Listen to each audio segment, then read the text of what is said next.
Вот звук слышно, да? Как бы такой небольшой, но вот он есть. О-о, что это так скрипит?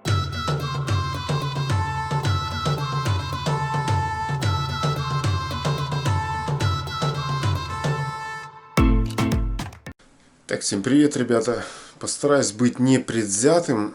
Как бы я не любил каркасные дома, постараюсь сделать объективную оценку и рассказать о плюсах и минусах вообще каркасного строительства.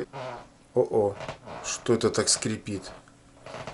Об этом я тоже расскажу чуть позже, в чем дело и почему скрипят так полы в каркасных домах. Смотрите, ребята, как-то однажды, я помню, пригласила нас моя подруга моей жены.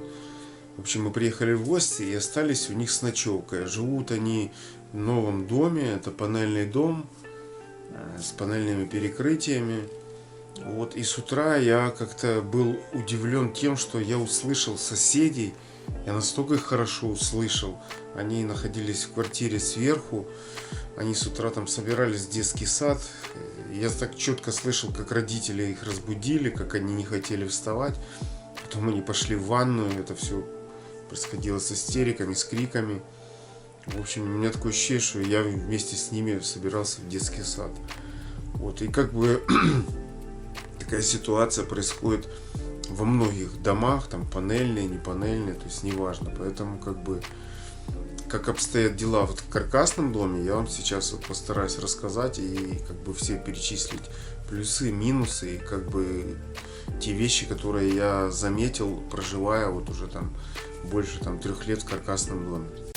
Значит, смотрите, какие такие вот, что касается вообще вот утепления в каркасном доме, изоляция, ну, давайте назовем это там утепление, изоляция, вот именно стен, каркас дома, скажем так, крыши дома. Получается, в моем случае у нас утепление составляет 30 сантиметров. Я считаю, что вот для нашего региона, мы живем в Киеве, там даже Киев, Москва, где, в общем, заморские иногда опускаются там до минус 20, то утепление должно составлять вот примерно там 30 сантиметров. 30, а лучше 40, честно говоря. Только в таком случае возможно как бы уберечь тепло. И что дает такая изоляция? Получается, давайте начнем с теплоизоляции. Получается, что касается утепления, то, конечно, это очень хорошее. Это примерно там 10 сантиметров утеплителя, это примерно в соотношении там метр кирпичной стены. То есть, ну, довольно-таки хороший такой пирог получается. Если он еще перехлестнут между каркасами, там нету мостов холода, то в принципе вообще как бы получается хороший довольно-таки пирожок. То есть получается, когда наступают, скажем так, легкие там приморозки, температура чуть снижается, то температура в доме довольно-таки комфортная. В нашем случае нам достаточно просто там включаем компьютеры, включаем плиту газовую, там еще что-то. Сам по себе человек выделяет там около 100 ватт примерно там в эквиваленте вот в этом. То есть получается у нас в доме тепло. Когда уже там опускается температура там до минус 5, мы начинаем подтапливать, как-то что-то делать уже недостаточно. То есть если опускаются морозы там до минус 20, то как бы соответственно там чуть больше может подтапливаем. А вообще как бы утепление, то есть не утепление, а отопление нашего дома, это просто как бы стоит масляный обогреватель 500 ватт на первом этаже. То есть батареи нигде нету. Я могу сейчас показать, вот они у нас вот, я вот сижу против окна, то есть их нет и не было, то есть ни в одной комнате, ни на первом этаже. На первом этаже стоит для экстренной ситуации газовый конвектор на пропане. То есть на случай того, если вдруг там нету света и как бы все плохо. Вот такое вот утепление, то есть в принципе нормально, хорошо, можно и 40 сантиметров делать, ничего в этом такого плохого нет, я думаю 40 сантиметров вообще будет классно. Летом получается, вот у нас мансардный этаж второй, в принципе летом жарковато на втором этаже, честно говоря, жарковато, надо ставить какой-то кондиционер, вот, либо же делать просто второй этаж независимо от чердака, то есть чердак делать холодный, и делать такой второй этаж. Мне кажется, в таком случае будет немножко попрохладнее летом. Ну вот такая ситуация вот с тепло вот этой изоляции обстоят дела, в принципе, все нормально. Пол у нас на первом этаже утеплен тоже ватой, там 150, по-моему, между подвалом. Ну, в принципе, так тепло и хорошо получается. Теперь следующий момент. Давайте посмотрим со стороны вот именно звукоизоляции. Насколько этот дом как бы справляется с внешними вот этими источниками. То есть, к примеру, так смотрите, получается вот работает на улице, нам накачка приехала. Вот звук слышно, да? Как бы такой небольшой, но вот он есть. Сейчас я закрою окно. Все, звука в принципе не слышно. Вот сейчас открываю окно.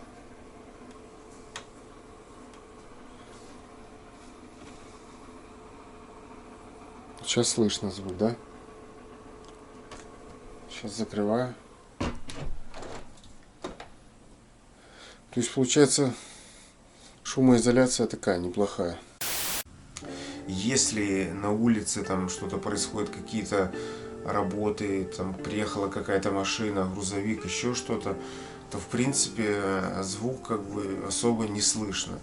То есть иногда там даже не слышно каких-то людей, когда там стоят где-то, например, на улице, разговаривают.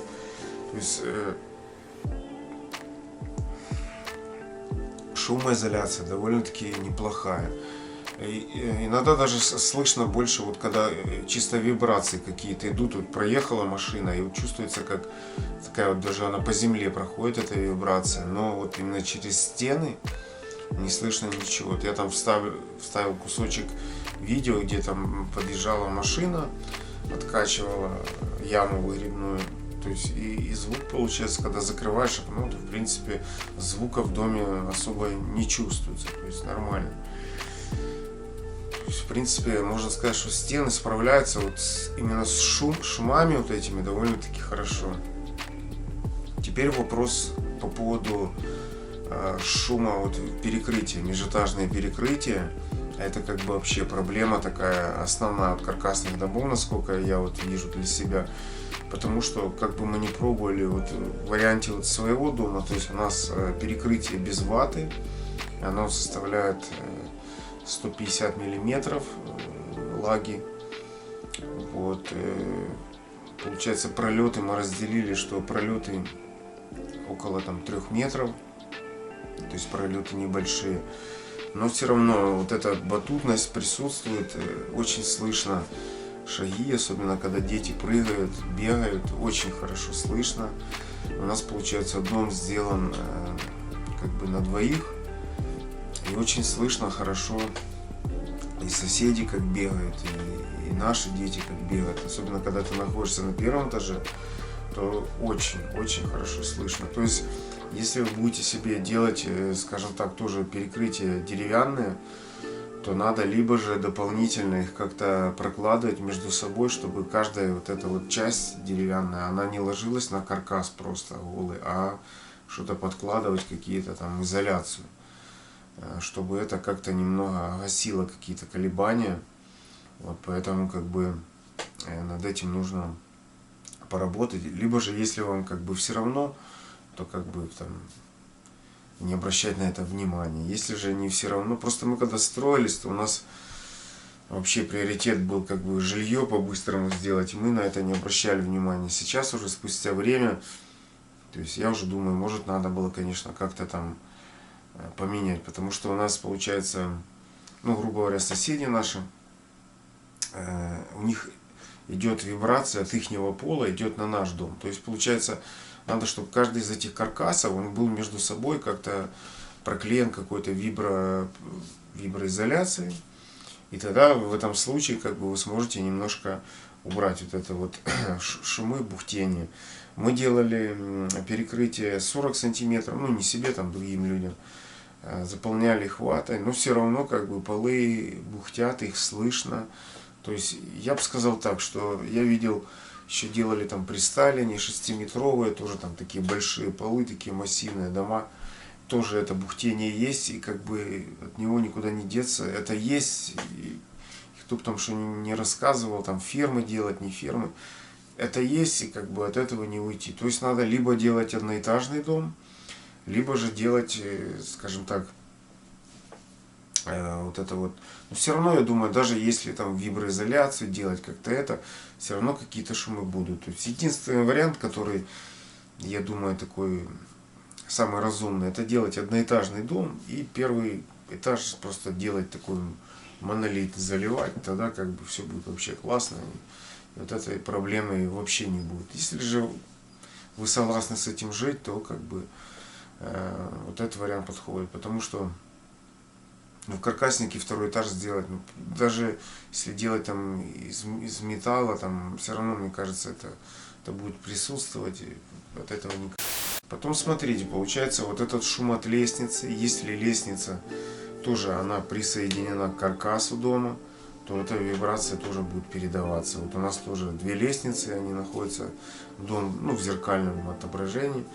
Где лестница рядышком находится, и очень хорошо слышно, когда соседи ходят, они слышат прекрасно нас, мы себя слышим, и их слышим, то есть это тоже, то есть если будете делать лестницу, может как-то независимо сделать от каркаса, тоже как-то подумать, там виброизоляции сделать, то есть вот такие моменты тоже нужно продумать, чтобы они как-то, она не расходилась по всему дому.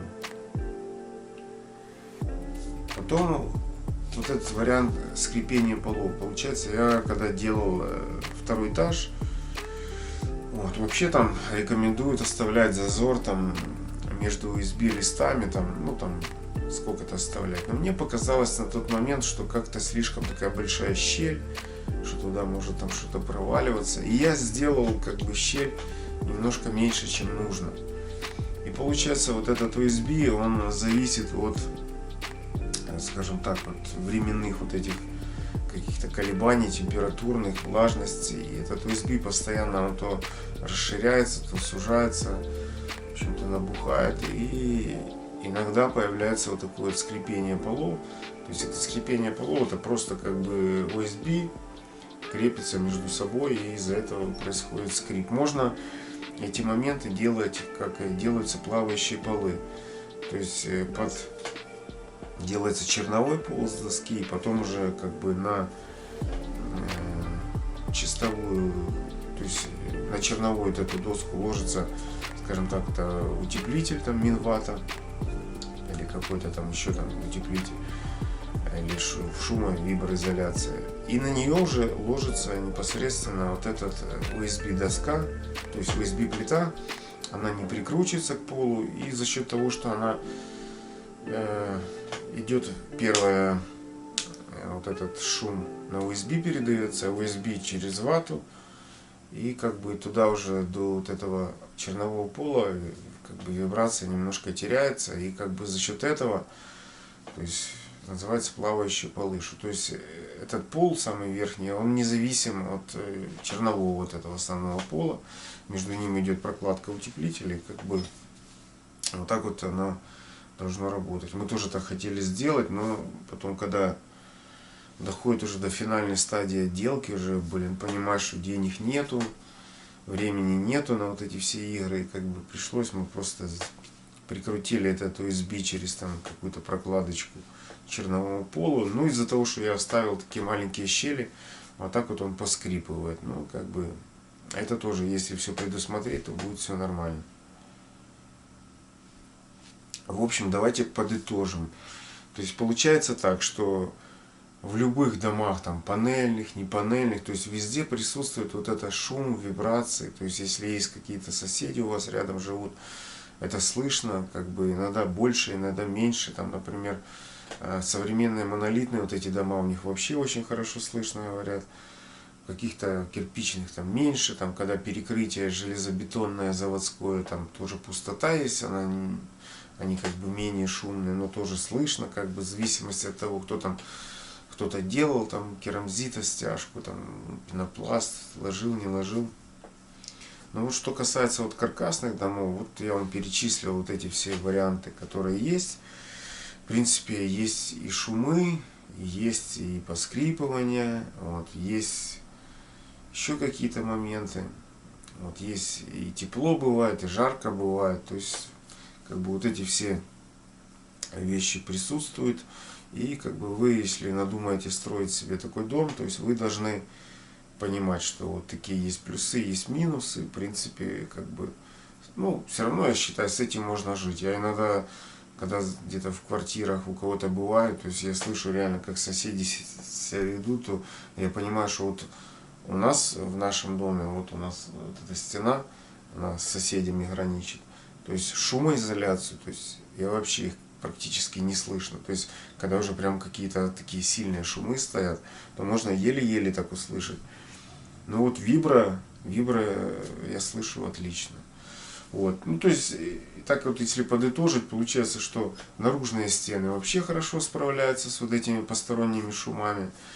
То есть, получается, перекрытия, если деревянные у вас, они по-любому будут бухтеть, по-любому будут шуметь. Если совместный дом с кем-то, тоже будете слышать из соседей вот эти вот шумы, шаги какие-то, вибрации. То есть, это есть. Ну, а так в целом, как бы, нормальный дом, с этим можно жить. Я же говорю, что если вот эти все вещи предусмотреть, то все будет нормально. Так что все. Всем пока. Все, до новых встреч.